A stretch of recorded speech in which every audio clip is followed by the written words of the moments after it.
Florence, 1389. A boy is baptized into a medieval world. He was not of noble birth. He was the son of a local merchant. His name was Cosimo de' Medici.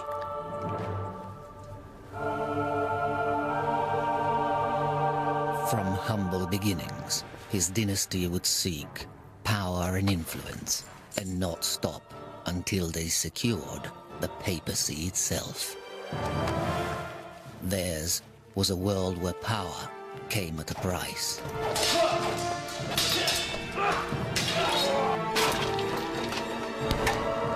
Intrigue, murder, assassination, and war. But the city of Florence was also a cauldron of creativity. And for the greater glory of the family, the Medici would protect and pay for the greatest artists and thinkers of their age.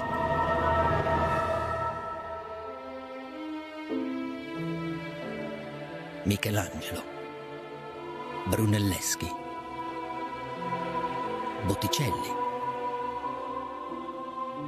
Leonardo, Galileo. An explosion of ideas which would shatter the medieval world and resonate through the centuries in a single phrase. Rinascimento, rebirth, renaissance. Behind it stood the Medici, godfathers of the Renaissance.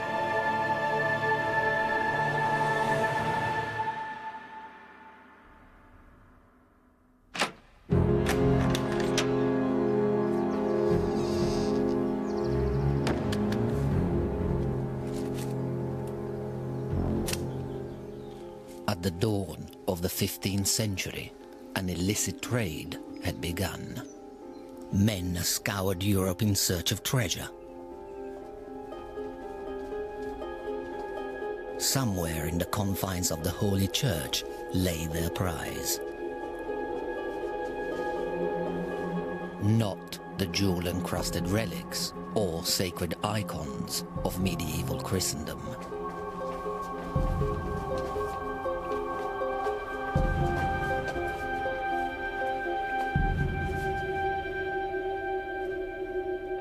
Nor were they seeking to loot the bodies of the dead, victims of war and plague.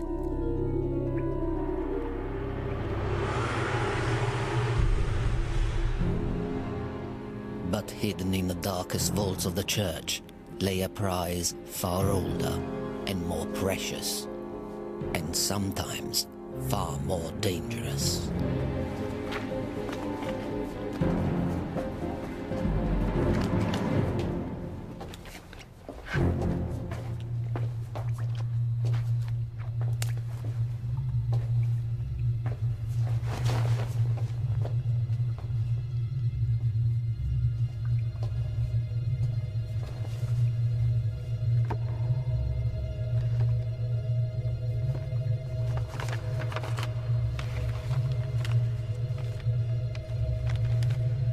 What these men were really after was knowledge. Cosimo de' Medici and his friends were searching for lost secrets from the ancient world.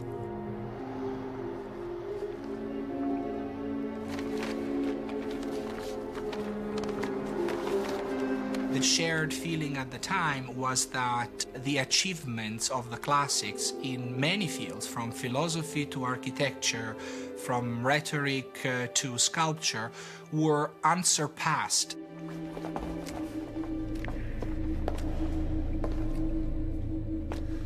At the beginning, it was just sort of fun to dig up old sculptures or interesting to discover lost manuscripts in faraway monasteries and bring them down and read them. Took them a long time to realize that there was a whole other way of life being embodied there. So there's this sense of excitement about the past, but it's also dangerous.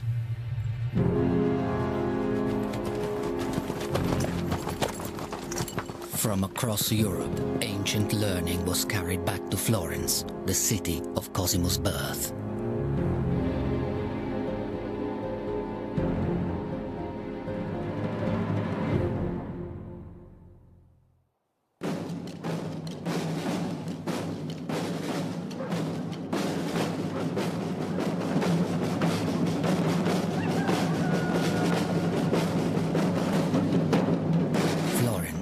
Year 1400 was a city unlike anywhere else in Europe.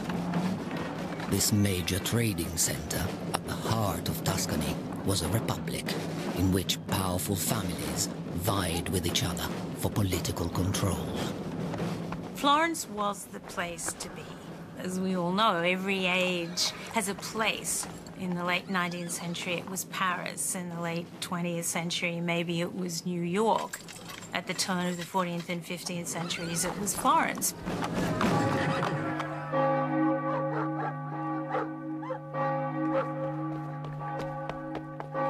In a side street of the main piazza, an ambitious family was trying to make its name. The Medici Bank was a small-scale operation run from the back room of a wool shop.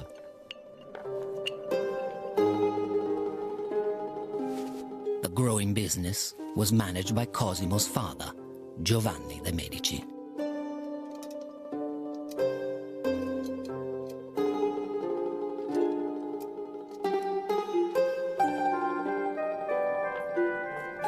Giovanni had risen from rural poverty through a combination of aggressive salesmanship and financial caution.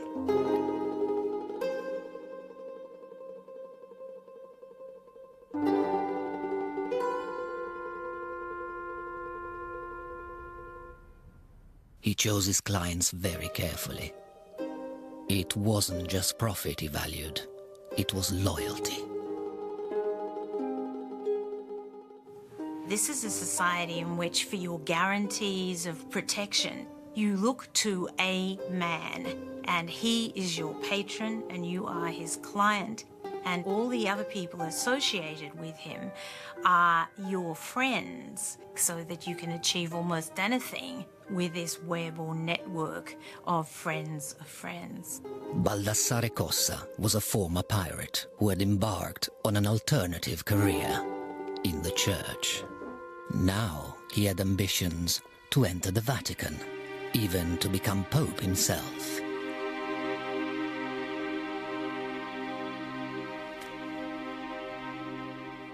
All he needed was a campaign fund. Giovanni knew that the church was in chaos. The papacy itself was up for grabs. With enough money, even Cossa stood a chance of success. Giovanni dared to back the unlikely outsider. The Medici prepared a lavish loan. It was an enormous gamble for their local business. The family supported Cossa all the way up the ladder of the church, from priest to cardinal. And then the bet with the pirate finally paid off. In 1410, Baldassare Cossa was elected Pope John the 23rd. And the first thing he did was remember his friends, the Medici. The new Pope needed a bank he could trust.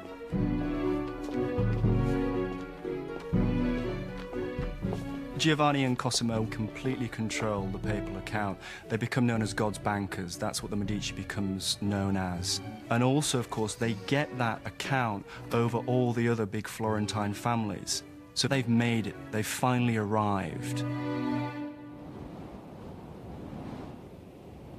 With their sudden leaping status, the Medici joined an elite group of powerful Florentines. But, like all the leading families of the day, they would become transfixed by their city's humiliating failure. For over 100 years, a great, unfinished cathedral had loomed over Florence. The original planners had been overly ambitious. They had meant to build the largest dome in the world, and they had failed. The cathedral, more than any other building of any nature in a medieval and Renaissance city, represent the symbol of the identity of the community. And having the project not completed was a sort of mutilation. And without a dome, you don't have a sacred building.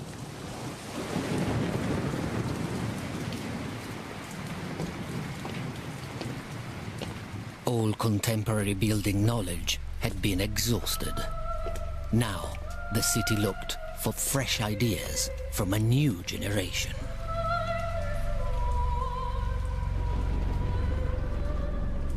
Cosimo de' Medici had grown up in the shadow of the cathedral. Now, he and his father stood on the threshold of civic power.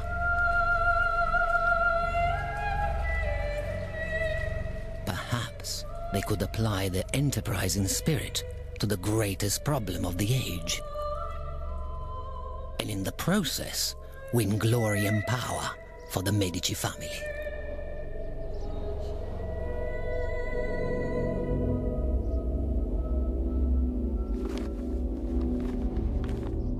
The search for a solution to the problem of the dome led men to study the achievements of the classical past. Scholars like Cosimo knew it would take an unconventional mind to decipher the tantalizing clues. Through the streets of Florence roamed just such a man, a self-taught genius obsessed by the mysteries of the ancient world. His ideas were difficult to understand. His name was Filippo Brunelleschi.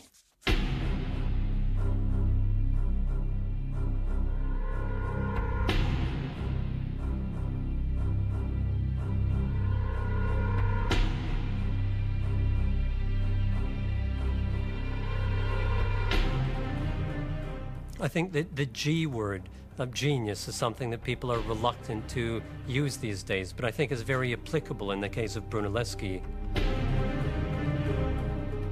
However, maybe like many geniuses, he wasn't someone you would necessarily want to know. Brunelleschi's style was unorthodox, and it gained him few friends. He was in many arguments with the so-called city fathers. On one occasion, he was actually carried out of the main government palace forcibly because he'd lost his temper and apparently he'd insulted people and they were not going to be insulted and they threw him out.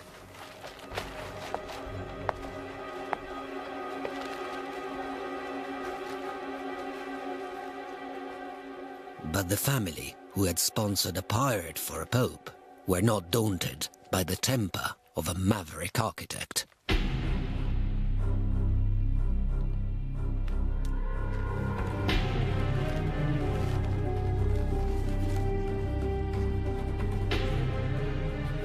In the Medici, Brunelleschi had found patrons willing to gamble on his judgment.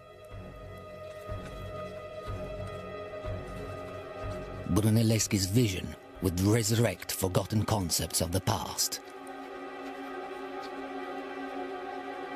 And in 1419, a new orphanage in Florence became a showcase for his ideas and for Medici ambition.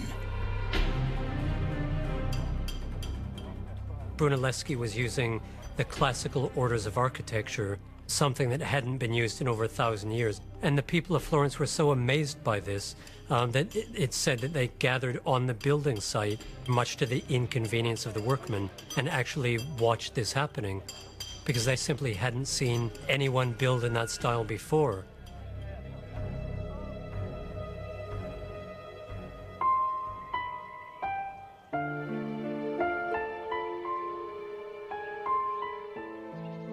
This was the first time true columns had been used for structural support since the days of ancient Rome.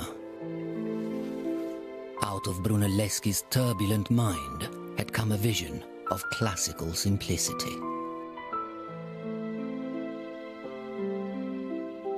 he would spark an architectural revolution across Europe.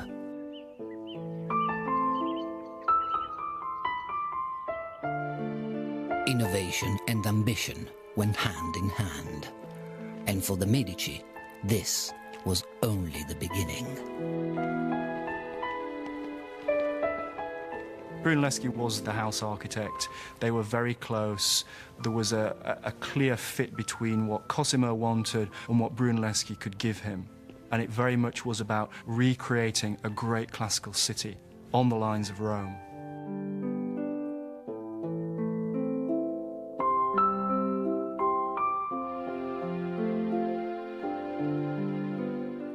The Medici family did the sorts of things that every ruling family did.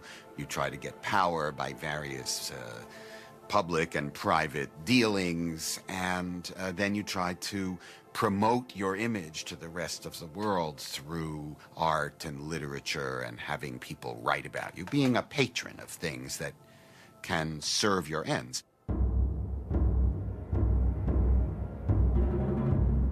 With the backing of the Medici, Brunelleschi now set his eye on the problem of the dome, the greatest challenge in Florence.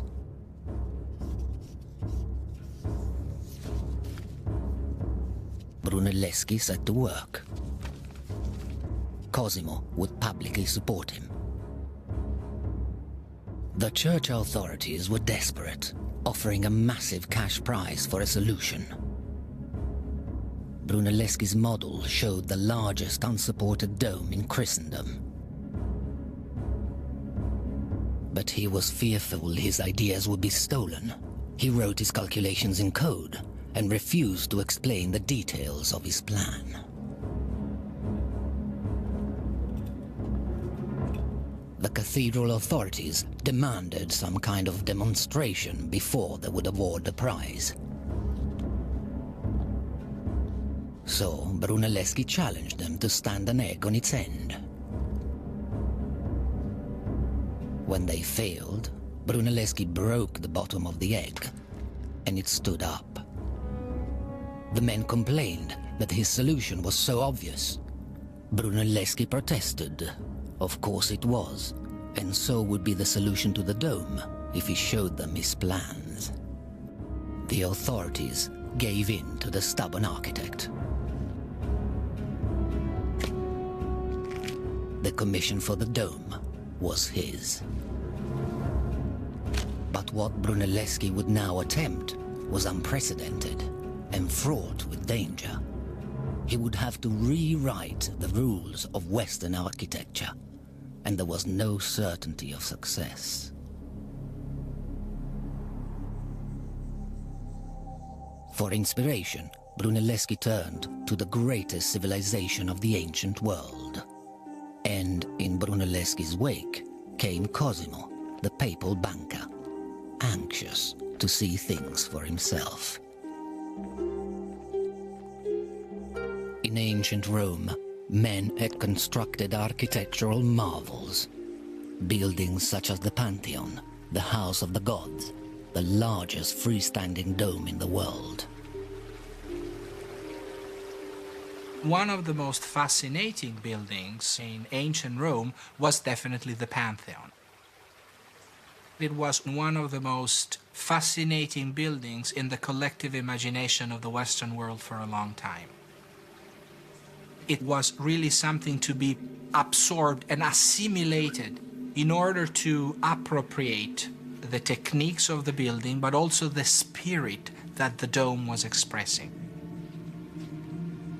Brunelleschi saw valuable clues in the Pantheon's design. He wanted to discover not only the proportions of it, but also the nuts and bolts of how it was built. What particularly struck the contemporaries was the size of the dome and the fact that it was one of the very few complete domes that had survived from ancient times. The architects of ancient Rome had framed the Pantheon with timber and poured their concrete dome over the top. But there was not enough timber in all of Tuscany to build a scaffold inside Florence Cathedral. Brunelleschi's dome would have to support itself throughout the building process. Even the recipe for concrete had been lost since the fall of Rome. But, through intense study, the Pantheon gave up its secrets to Brunelleschi. He was inspired by its clever double skin. So Brunelleschi used the idea of the Pantheon's strong circle, placing an inner dome within the cathedral's octagonal drum. Sandstone rings would hold the structure together like a barrel. It was an ingenious and completely original idea. In practice, however, Brunelleschi was entering uncharted territory.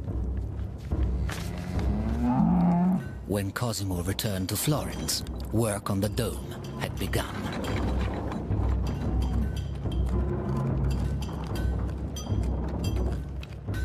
You would have the sound of the hammers, you would have the workmen in the streets, beckoned by the bells that summoned them from their beds. It was a scene of chaotic activity, sort of like New York in the 1920s or something, when the first skyscrapers are going up.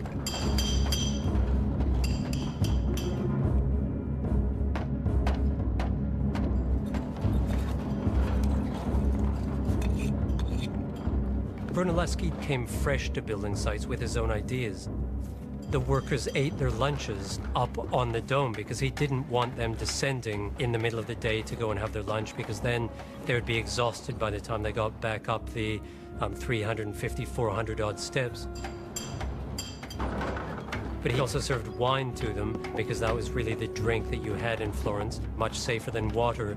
But he did make certain that your wine was diluted. You put a third part water in, which was the drink that was given to pregnant women at the time. But as Brunelleschi's dome began to rise, the health of Cosimo's father began to fail. Giovanni de' Medici knew the dangers that lurked in the streets of Florence. Although rich, he had taken pains to retain an aura of modesty. A man who rode on a mule did not invite attack. Giovanni offered his son a warning. Be wary of going to the palace of government.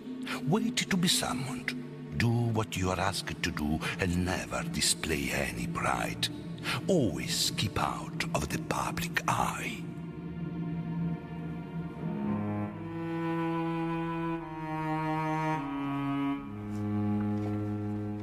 In 1429, Giovanni de' Medici died. The city of Florence mourned a modest patron. But Cosimo de' Medici had lost his guide and mentor.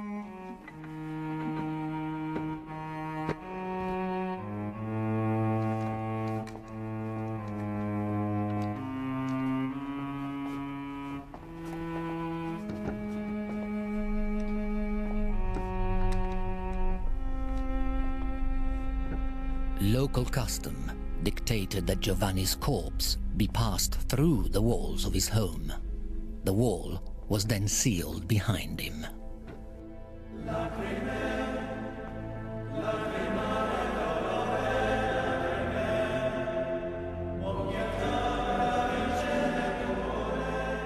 Giovanni was laid to rest in the church of San Lorenzo, rebuilt by Brunelleschi along classical lines.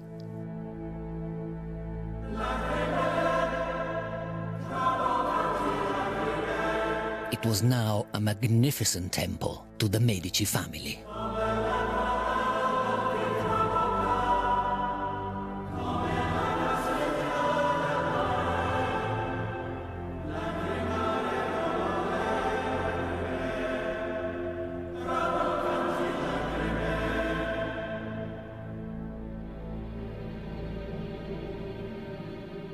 Giovanni's death cast a shadow over the future of the family. Now Cosimo had to assume his father's role. But how could he build on his father's legacy and still keep out of the public eye? Cosimo's rivals, the Albizzi family, had governed Florence for generations.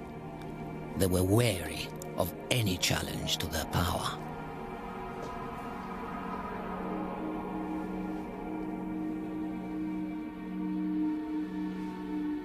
If the Medici and their followers have more authority, the Albizzi and their followers have less authority. Both parties can't win. One party has to go. A battle between rival families would endanger not just the future of the Medici dynasty, it would threaten to drag Florence back into the world of the Middle Ages.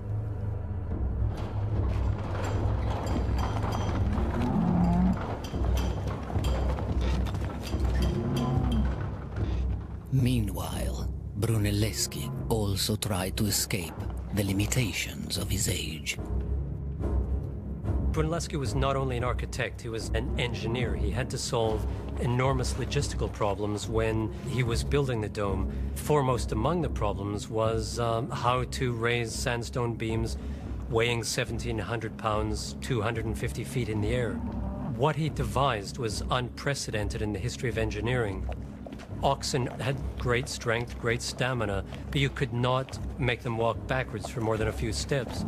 So what Brunelleschi devised was a way of reversing a gear. So he could raise a load several hundred feet in the air, change gear, and then bring the hook back down so that the oxen only ever walked counterclockwise or clockwise, whichever he wanted.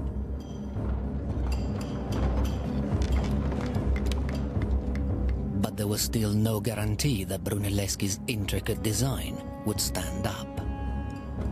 The city of Florence was nervous, and no one more anxious than Cosimo. His patronage of Brunelleschi was well known. Nothing could please Cosimo's enemies more than to see Brunelleschi fail.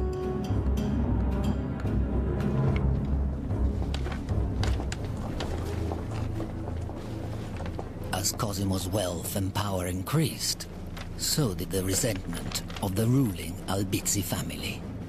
They were losing their grip on the government of Florence. Sensing the danger, Cosimo transferred vast sums of money out of the city and made sure his family was safe. Florence is always constructed around large, powerful families. They run the city. So for families like the Albizzi, for the Medici to suddenly get ahead in this way is absolutely devastating. And so this is a crucial moment where the infighting gets actually quite nasty.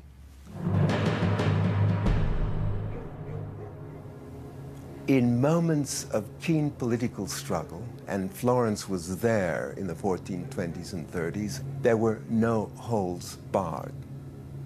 You bribed, you killed, you intimidated in order to win friends and influence people. On the 7th of September, 1433, Cosimo was summoned to the Palace of Government.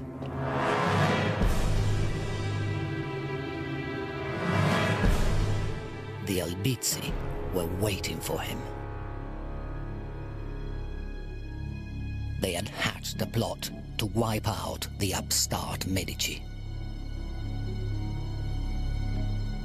When I arrived in the palace, I found the majority of my companions already in the midst of a discussion. After some time, I was commanded by the authority of the Signoria to go upstairs.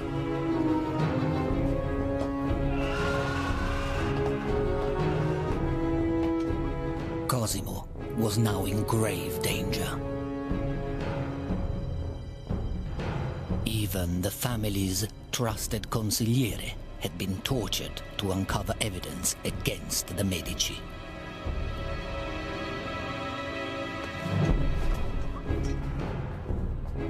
Cosimo was at the mercy of his enemies.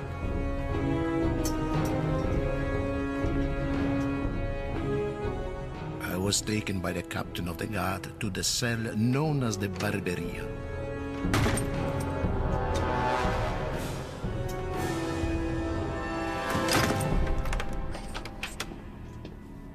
He is imprisoned in the topmost room at the very top of the tower of the Palace of Government.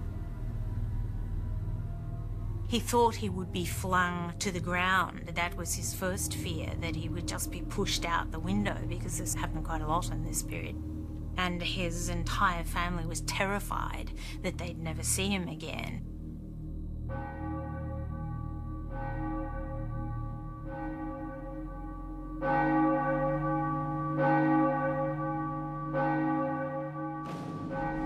But in a republic, not even the Albizzi could dictate the fate of a citizen of Florence. They had to have the consent of the people. A referendum was called to decide Cosimo's future. The Albizzi hired soldiers to guard the piazza. Cosimo's friends were physically barred.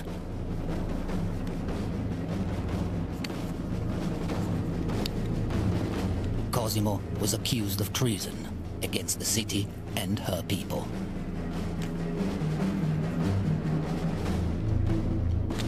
A vote was taken.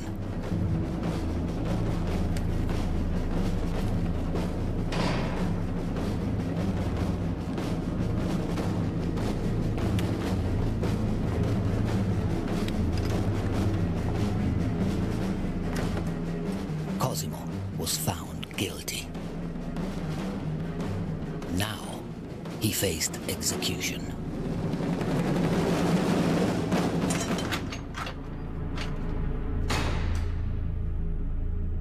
But Cosimo had friends, even in the enemy camp.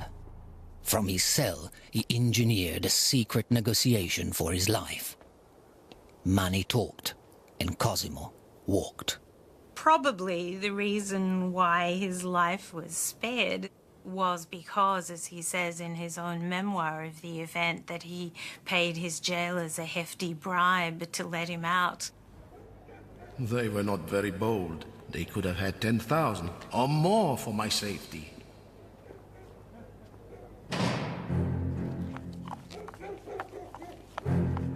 Cosimo had survived, but he and his family were now banished, and Florence was in the hands of the Albizzi. No friend of Cosimo was safe. Brunelleschi himself was thrown into jail, and work on the dome was abandoned. But life in Florence without Cosimo wouldn't be easy. The Medici Bank had funded most of the city's commercial activity. Florentine business soon ground to a halt. Cosimo's supporters begged him to return and retake the city by force, but Cosimo remembered his father's advice. Wait to be summoned. Cosimo waited. He knew that without money, the people of Florence would soon tire of the Albizzi. He was right. Within a year, the Albizzi had lost control of the city and turned on the people themselves. They attacked the Palace of Government, but were held off by the captain of the city guard, a loyal friend of the Medici.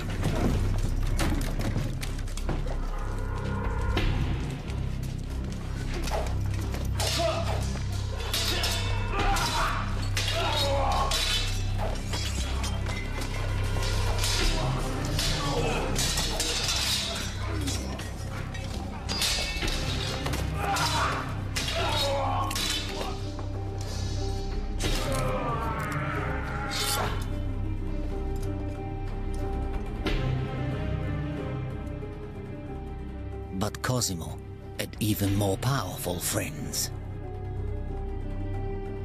Agents of the Pope descended on Florence. This time, the Albizzi had gone too far. Cosimo's exile was now over.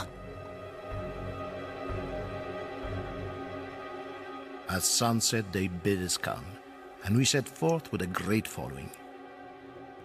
The people crowded the piazza, and in the palace were many armed men for security. When Cosimo was offered control of the city of Florence, he modestly accepted.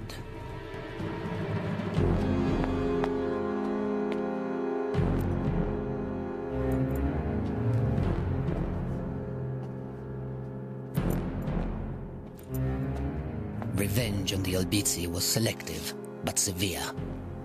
Cosimo preferred plain and simple gestures. A loss of good faith was a badge of public humiliation, a public threat to all challengers. The Medici were back in business.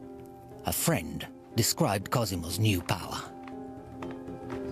Political questions are settled at his house. The man he chooses holds office. It is he who decides peace and war and controls the laws. He is king in everything but name.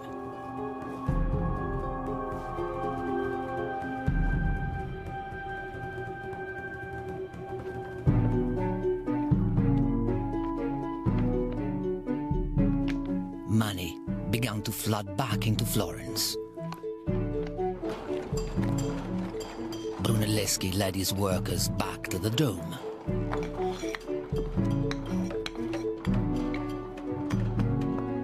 And the Medici Bank continued to grow.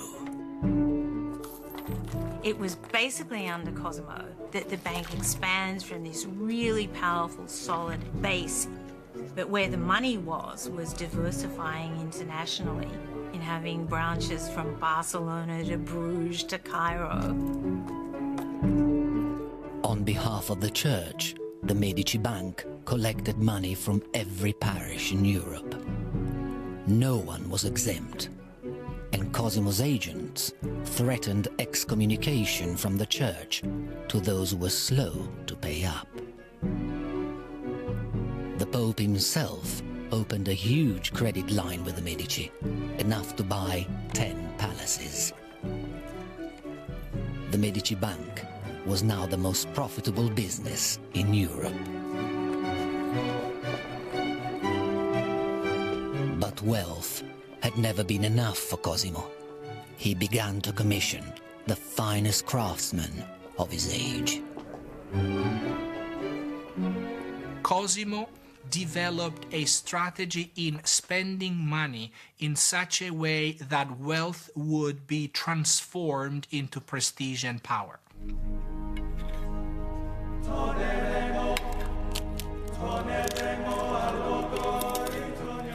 Cosimo de' Medici became the most sought-after patron in Florence. Cosimo spent 600,000 golden florins in patronage, which is 6 times the total state entry for 1 year. Patronage is great for the production of art, but totally irrational from an economic point of view. Patronage is a political strategy.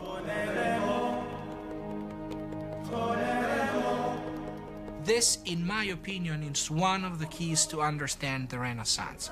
This high political competition expressed through patronage in a city with those art potentialities gave birth to an art market that has no equivalent elsewhere in Italy at the time.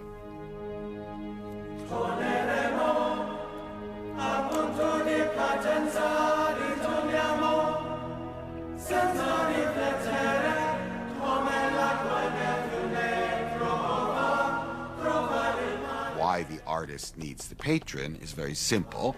There are no public art markets in the Renaissance as we have today.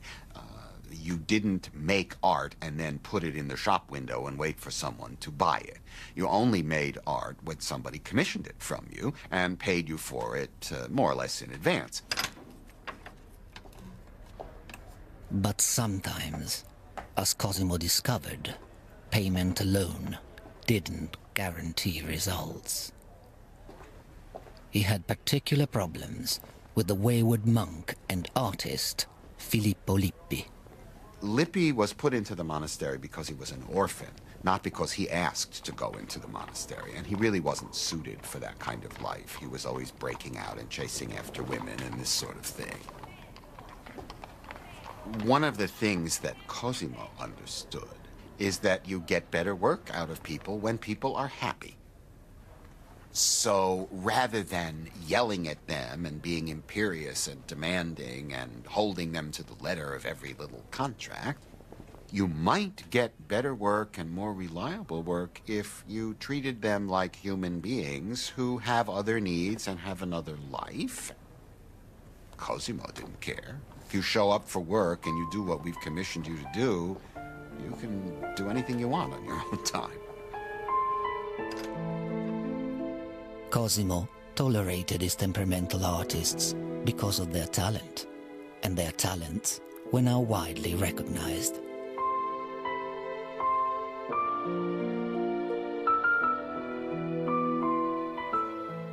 You have to be difficult as an artist in these times because you are under a lot of pressure. 70% of the Renaissance artists were active in Florence at the time. Though there are a lot of patrons, there is a lot of money available. Not all of the projects would grant the same kind of dignity and visibility to the artist, who has to self-promote himself and who has to achieve certain standards of credibility and fame in order to be able to be put in charge of the best projects. The man working on the best project in Florence was Filippo Brunelleschi, and he continued to break boundaries of conventional understanding. He simply saw the world as no other man had. In 1434, Brunelleschi unveiled a new technique that radically changed Western art. He invented perspective. Brunelleschi developed linear perspective, which allowed pictures to create the convincing illusion of a three-dimensional space, where Gothic art is primarily flat, to represent objects as three-dimensional, rounded, solid forms, imitating the appearance of the natural world. Perspective revolutionizes everything. It revolutionizes art, but then, of course, it revolutionizes how we see completely. It creates a modern way of looking, but it begins in the 15th century, and it very much begins under Cosimo with Brunelleschi. Cosimo had broadened his circle of radical friends. Amongst his favorites was a notorious sculptor, Donatello. Cosimo had a kind of fondness for Donatello. They really were very close friends. He used him for a lot of projects, but it was closer than that. It was really a kind of personal loyalty. But Donatello's talent came at a price. His violent temper. He was known to smash his own creations rather than to sell to an unappreciative client. There were incidents where Donatello would be snubbed by other people or snide remarks would be made. And Cosimo went out of his way to show that he was still friends with Donatello and that he didn't care about these sorts of minor personal matters, that this was basically an honest, upright, talented individual who deserved to be treated with the utmost respect. Cosimo was one of the few friends Donatello trusted, and Cosimo had commissioned a truly radical work of art. Donatello's David was one of the most revolutionary works of art in the 15th century because it was the first time since the ancient Romans that anyone had tried to make a freestanding bronze sculpture of a nude man. The helmet that's on the ground that David is standing on with Goliath's head in it as a symbol of victory has a long feather attached to the helmet that goes all the way up the thigh of the David, and you can read that as a kind of erotic caress.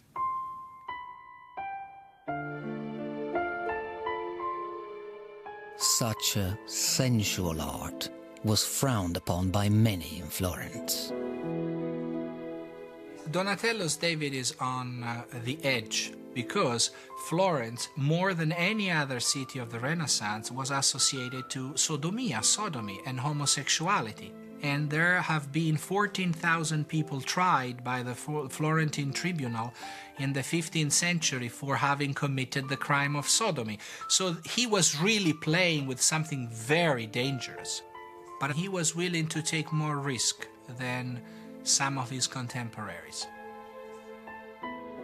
Cosimo gives a space to artists and writers to develop new ideas that are outside the orthodoxy of the Catholic Church. Art is really where it's happening. Art and sculpture and architecture are pushing forward the boundaries of what it's possible to actually do. No one in Florence was taking more risks than Brunelleschi. His magnificent dome was rising even higher. But with each new brick, the angle of the dome increased.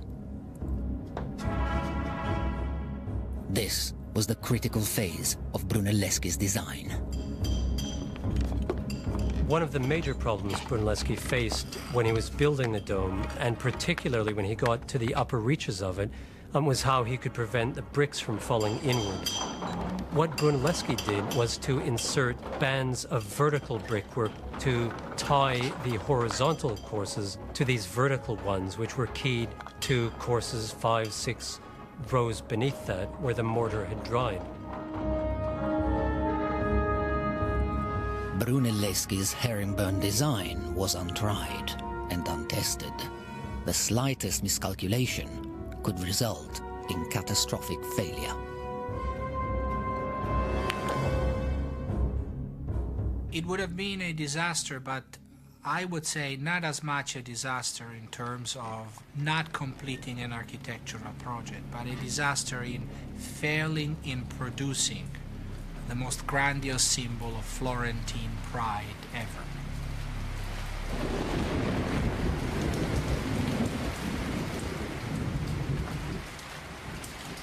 From his patrons to his workers, all looked on in disbelief. Brunelleschi had to prove that he was right. Brunelleschi was a very hands-on person. Not only did he inspect many of the bricks that were used and send consignments back if they weren't quite up to snuff, he also actually laid some of the bricks himself.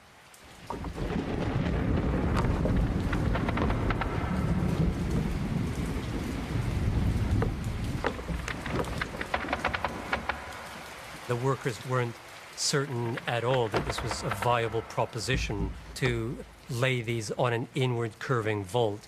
And so he himself went up and practiced what he preached.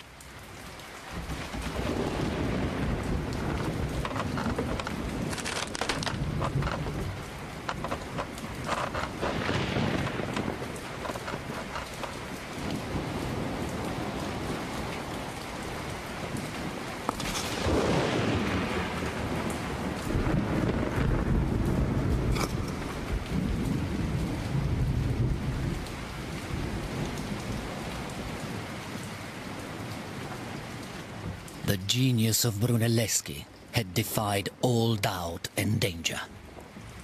And in 1436, Brunelleschi, who has been keeping the faith all this time, that he could build that dome without aid of scaffolding or any other visible support, has brought, as he writes in a little poem he wrote, this miracle to pass. Hallelujah, hallelujah, hallelujah, hallelujah, hallelujah.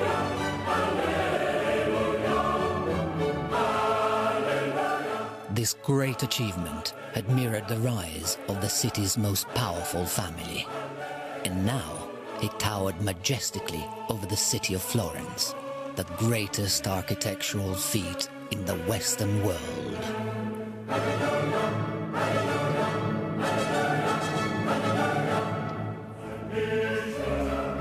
Cosimo basked in the dome's reflected glory, inviting the Pope himself to conduct the consecration.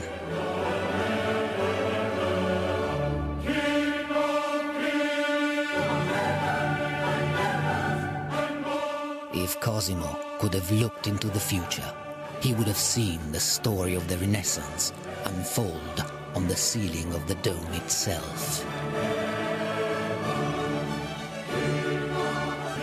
Weighing 37,000 tons and using more than 4 million bricks, Brunelleschi's dome was proof that man could conquer the seemingly impossible. A friend of Cosimo's wrote of its impact. It touches the skies and casts its shadow over the whole of Tuscany.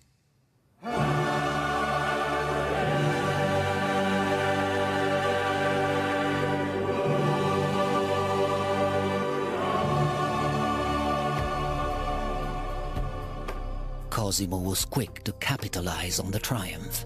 He planned a dazzling international spectacle, the Council of Florence. It would be a global showcase for the magnificent new dome and a celebration of Florentine art and culture, which had blossomed under Cosimo de' Medici. The council brought together the greatest mix of thinkers, artists, merchants, and churchmen that the world had ever seen. News quickly spread of the birth of a new Rome on the banks of the river Arno. In the streets and in the piazzas, the cultures of East and West were brought together, and bankrolling it all was Cosimo de' Medici. The most interesting thing he does is pay all the travel expenses of all the people from exotic places like India and Ethiopia. Messengers are sent out to call people from these far distant lands which are literally mythic to the Florentines. They're the stuff of legend.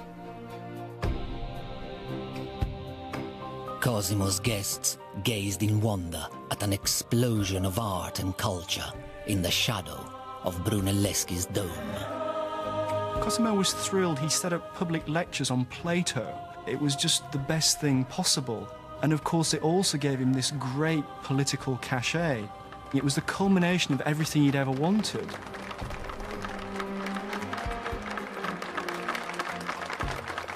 Cosimo is now the great intercessor for the Florentine people. He truly is their patron, their godfather in every sense.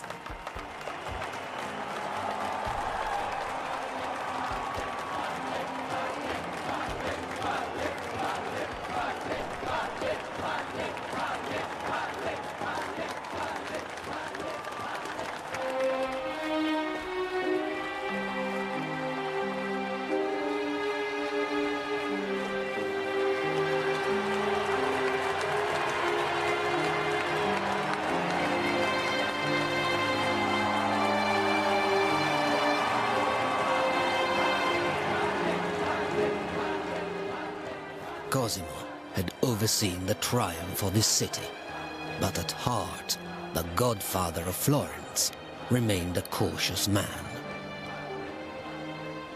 I know the humors of my city. Before 50 years have passed, we shall be expelled. But my buildings will remain.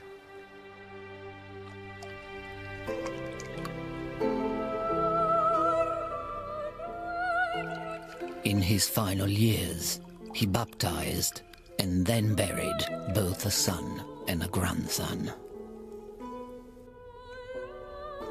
On Cosimo's death, in 1464, the city of Florence declared him Pater Patriae, father of the fatherland. But who was left to lead the Medici? Who would fill the shoes of the godfather of the Renaissance?